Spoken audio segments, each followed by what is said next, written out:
Is it working?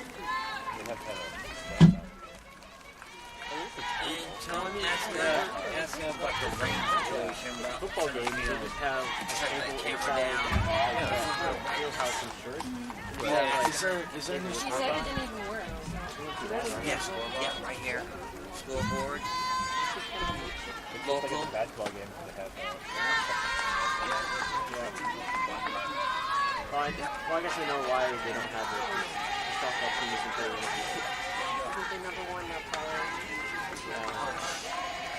The first baseman, number 16, Maddie Reagan. soccer, cross, and football. Year-round stuff. It's only stuff here. What is that? Keeps doing something.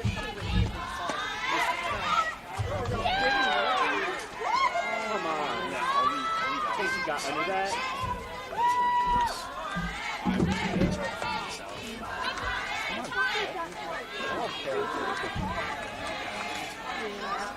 Yeah, it's getting an estimate about a rain situation if it takes their care. Because it's raining. I don't want the camera. You're gonna have to take this over. I have to leave this shortly. You know what's going on. It's not that hard unless you want to work that camera. But I'm gonna ask Tyler. Vinny, make sure the audio's Well, a belated welcome to game number 2 here at Carroll Willis Park and Inspiration Field. Titans taking on the Big Blue of Millikin, and we are already into the bottom of the first inning as the Big Blue are the home team here for game number 2 as per CCIW rules. Joining me is Emma Thorman again, and we're kind of seeing the same repeat of the first game. The Titans victorious 6-0, but Millikin was on base and causing lots of problems, especially early in the game, and here they are second and third with only one out again. Yeah, Titans go 1-2-3 in the top of the first, and then Riley Blake, the first batter for Millikin, gets on, and then now she finds herself at third with Leah Foreman now on second as well with just one out. First baseman Reagan now up at the plate, number 4 hitter. And Millikin had a bunch of these opportunities in game number 1 early, just weren't able to cash in on them, and the Titans making a couple of good defensive plays to get out of jams as well. So, and there's a hit batter. Reagan will head on down to first, and it's going to be bases loaded. So things getting very interesting very early here in game number 2. Caroline Getchell on the mound for the Titans here in the second game. Yeah, and Kelsey Bruno on the mound for the Big Blue in this second game. She's far and away one of their better pitchers. Has the best ERA on the team, 2.66. So she's going to be tough to get hits and get runs against.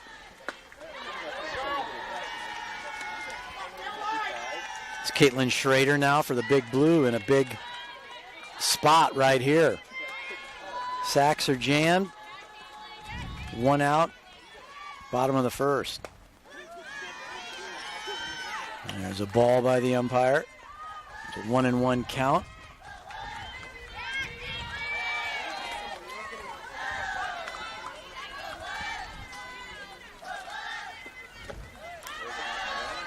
Good block in the. Well, I almost said dirt again. We're on turf now. I got to use it. Good block in the turf by Stanger. Titan defense. You got Dowling in left, Beckman in center, Fontanetta in right. Has a swing and a miss there by Schrader. Infield is Wismiller at third, Kuhn at short, Bailey at second, Corey at first. And again, Getchell on the mound with Stanger catching. Fly ball, it's going to get out of play to the right-hand side. Count will stay at 2 balls and 2 strikes. Bases loaded, 1 out, bottom of the first. The weather not as great as it was when we started earlier today. It's gotten colder, the wind's still whipping in from left field. Well, actually from right field.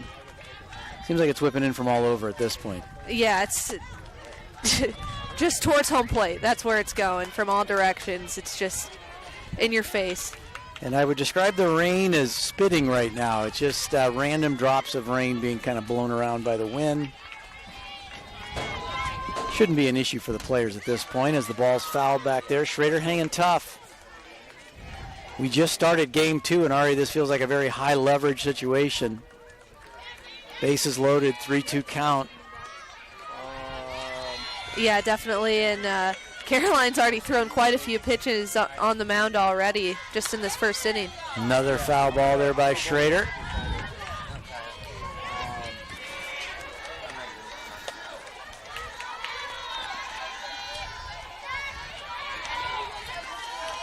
I'm sure the Big Blue would love to take out some of their frustrations here in game number 2. Great pitch right there by Getchell, right over the inside portion of the plate. And that's a huge strikeout. The shortstop, number 2 outs. I mean, bases Ava loaded with Zukowski. 1 out is one thing, but bases loaded with 2 outs seems just so much easier to take care of. But still got to get the job done here with a pretty good batter up here for the Big Blue. Yeah, the shortstop Zukowski here. Yeah, she has the second best batting average on the team at 386. It's 10 RBIs. It's always easy to let off there after you get a big strikeout. Important here, and that's a ball straightaway center. Beckman back, she's underneath it, and she's going to catch it for out number 3. So the Titans do another Houdini and get out of trouble in the bottom of the first. We'll be back with the top of the second inning right after this on the Titan Broadcast Network.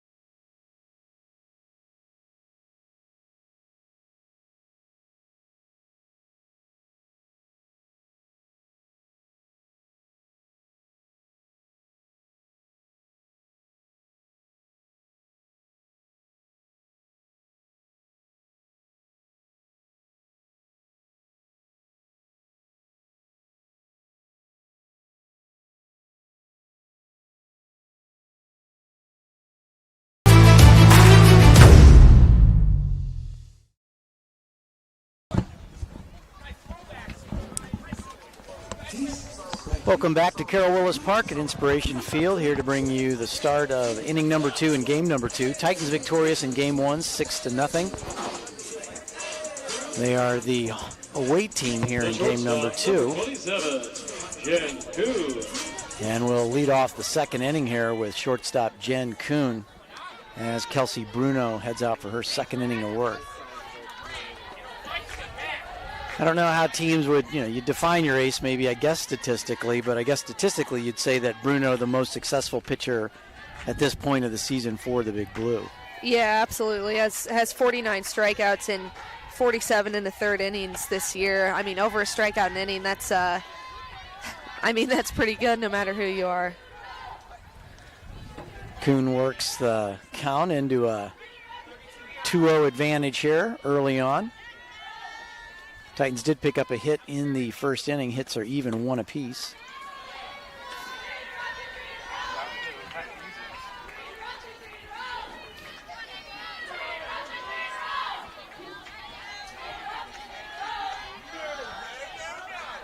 Now a 3-0 count for Kuhn. She's in the driver's seat here. And a pitch upstairs. 4 straight balls to Jen Kuhn, and the Titans have a leadoff runner on. The second baseman, number 31, Bailey Turner.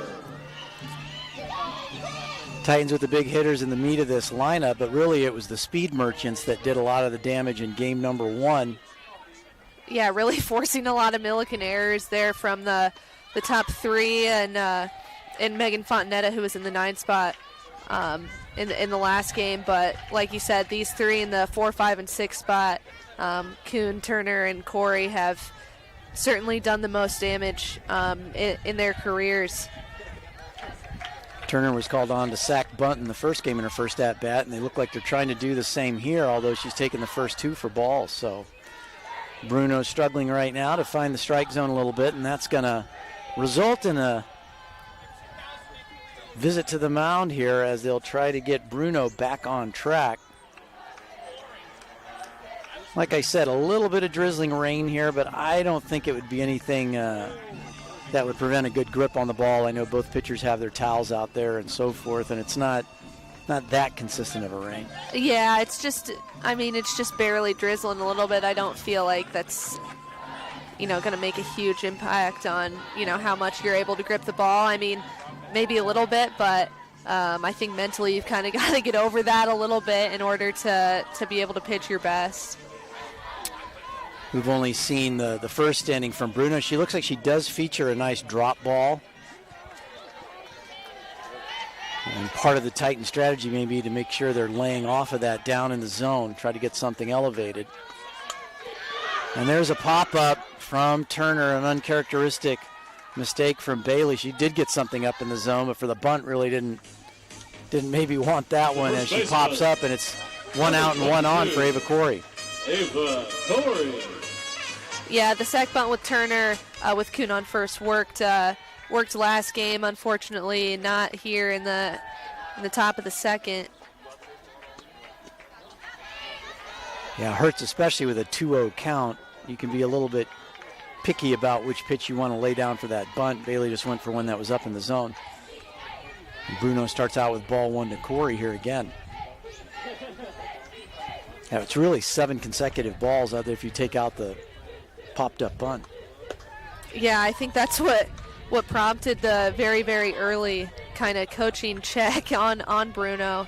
It's not really what you see there, especially from your ace in the top of the second inning. 2-0 to Corey. And again, that pitch is up. Yeah, kind of interesting. I hadn't thought about that until after Turner's pop-up. But, yeah, that had been 6 consecutive balls. Maybe take a strike there, make Bruno prove she can get it back over the plate. As she's now gone 3-0 on Corey as well. Yeah, and you don't want to throw one right down Main Street to Corey, but I wouldn't expect her to swing right here. That pitch, not a bad pitch, but seemed to miss in off the plate. Looked like Bruno was really hoping for that call there, didn't get it. And so it's first and second now. An opportunity for Stenger. Alyssa Stenger, the catcher for Illinois Wesleyan, had a solid game number 1. She's got a chance to do some damage here in game number 2 with only 1 down and runners on first and second.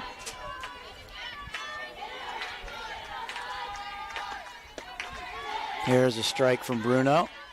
And you made the comparison to golf earlier on today, but when you're a pitcher and when you're a golfer, you need to see one pitch kind of go your way, or you need to see one putt drop, and that can usually kind of get you on a roll and get your confidence up. And she gets that first called strike right there. But maybe I stand corrected. Sometimes, yeah. I mean, sometimes I make a putt and I miss the next 4. So it's well, sails high there on pitch 2, and it's like I said, it's a little bit chilly out here. You got a little bit of rain, although I don't think moisture is the issue, but still, having that feeling in your fingers when it's cold and getting a good grip.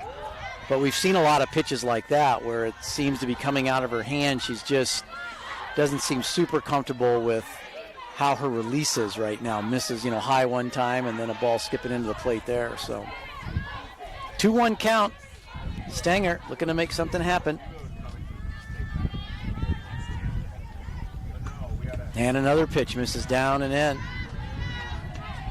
As Bruno struggling to find it here. We got a timeout. As Foreman's going to head out and talk to her pitcher, she can visibly read the frustration. Yeah, and if you're the Titans, you really have to be patient here. If there's a really, really good pitch to hit, then maybe go for it. But, I'd make Bruno prove that she can throw one in the strike zone first before you start swinging away. Yeah, Bruno, a very economical 1-2-3 first inning. Really didn't show any signs of any issues there. And then the second inning here has been a little bit tougher go.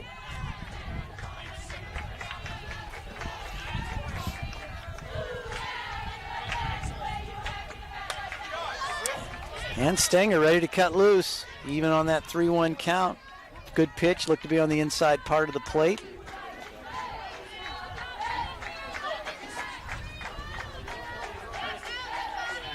Titan basketball coach Maya Smith just walked up in the press box with like an apron on and a bunch of plates. What's going on over there? I saw they smelled. I thought somebody DoorDashed Chipotle to the field or something. Yeah. And then a big pitch there by Bruno to strike out Stenger. Pitch up in the zone. That pitch had a little bit of heat on it. The left fielder, number 4, J.D. I don't know what Foreman said to Bruno when she went out to the mound, but seems to have maybe dialed her back in again. Now it's going to be up to J.D. Dowling to try to make something happen with 2 outs. Runners on first and second.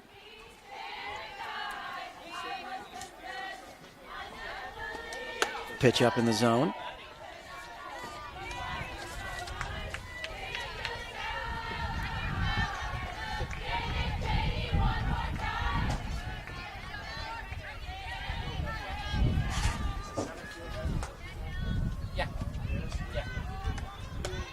Another pitch up and in.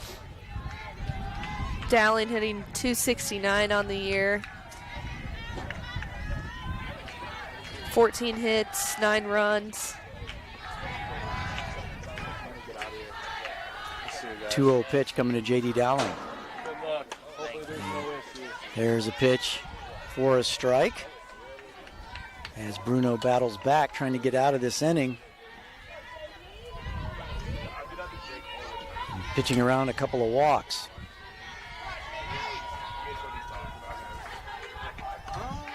Another pitch up high, Dowling holds.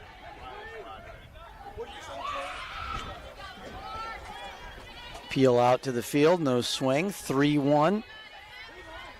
And again, much like Stenger's position, Dowling can afford to be a little selective here with a 3-1 count. Try to look for something to drive. There's a foul ball off to the right, will get out of play. And we will have a full count. I mean, at the very least, if nothing comes from this inning, they're really making Bruno work here early in this one. Not something she's necessarily used to. We talked about how good she's been this year, how many strikeouts she's had, etc. So, if the Titans can kind of wear her down early, that could be big in this game. Well, we've talked about seeing maybe a drop ball. Bruno's also been effective with the fastball up in the zone here, so we'll see how Dowling handles the 3-2 pitch. And low and inside. We've seen a couple of misses there, and that's going to load the bases. So the sacks are jammed with all Titans courtesy of walks. Still no hit in this inning, as Megan Fontanetta is now going to be the Titan to step up. We saw Millikin with this opportunity in the bottom half of the first, and here the Titans have the same opportunity for some 2-out magic.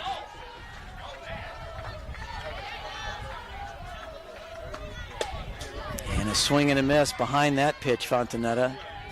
Bruno throws it past her.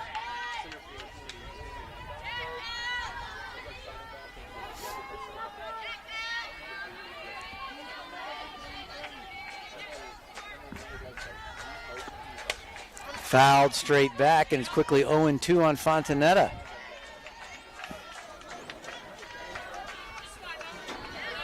Having to run to the tube here quite a bit for the umpire. He's getting his steps in. Yeah, he certainly is. I think Bruno's asking for a new ball a little more often than she was, and apparently it's working for her. She's found the strike zone quite a bit more in the last couple batters than she did when Kuhn and Turner and Corey were up. Ball up in the zone there. It's going to be 1-2. As Bruno's got a couple pitches to work with here, trying to get Fontanetta out on her pitch versus the batter dictating things here. She's in control with a 1-2 count on the mound. Pitch up in the zone again. Fontanetta does not offer, works the count to 2-2. 2 balls, 2 strikes, 2 out in the second inning. Deuces galore. Titans trying to grab an early lead in game 2.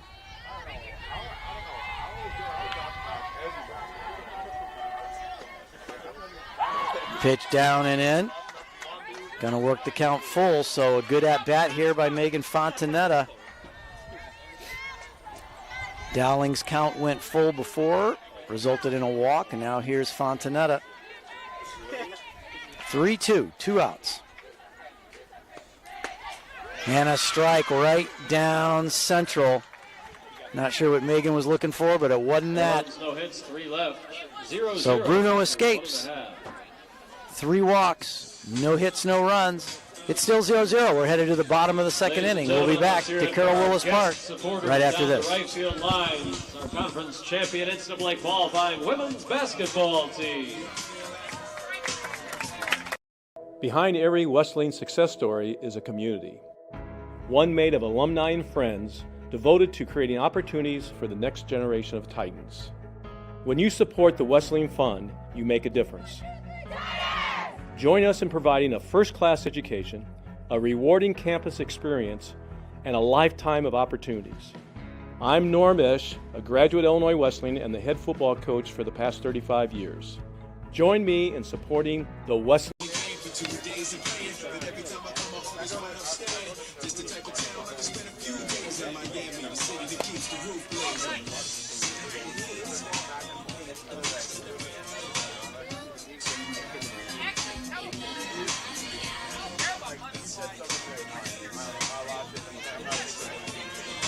Left fielder, number 20, Abby Willis.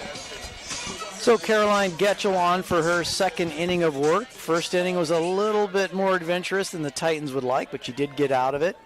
Abby Willis steps into the plate for the Big Blue. Immediately smacks one up the middle. Kuhn diving to her right, throw, skip, and safe. Abby Willis on good hustle, the head first slide down to first. Kuhn did a good job getting that ball deep in the hole to her left, but unable to get the throw there on time. And Millikin's got the leadoff runner on again. Yeah, that was certainly a closer play than I thought it would be at first. Kuhn making a pretty good throw there from her knees after diving. Lainey Chismark, the center fielder, attempting the bunt there, as now the Big Blue will try to play a little small ball and get Willis down to second.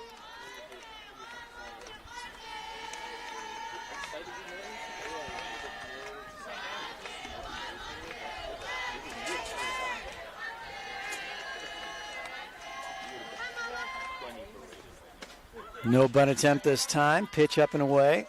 Ball 1, 1-1 count. So Millikin seemingly taking the bunt off there for a pitch. Wismiller and Corey in tight at the corners. Bunt to Corey. She'll put the tag on.